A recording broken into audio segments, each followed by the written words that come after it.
Welcome to the Learning Pines YouTube. We hope this video helps.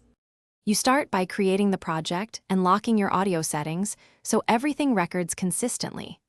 Once the project folder and sample rate are chosen, open Preferences and select your audio device so Reaper receives the mic signal.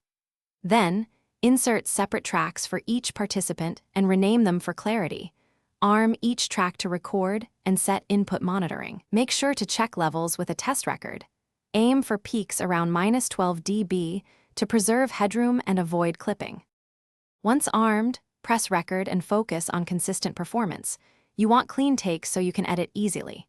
Route each microphone to its own track and use folders when you need to apply group processing like bus compression. Disable pre-roll and tempo features that interfere with spoken word timing.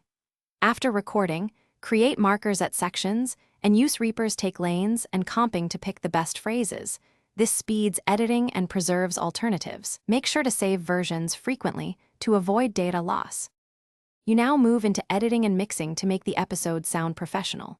First, clean each track. Trim silences, apply short crossfades, and remove clicks or breaths.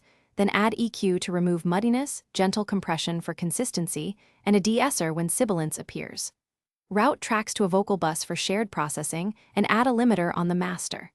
Finally, render your file and check loudness targets.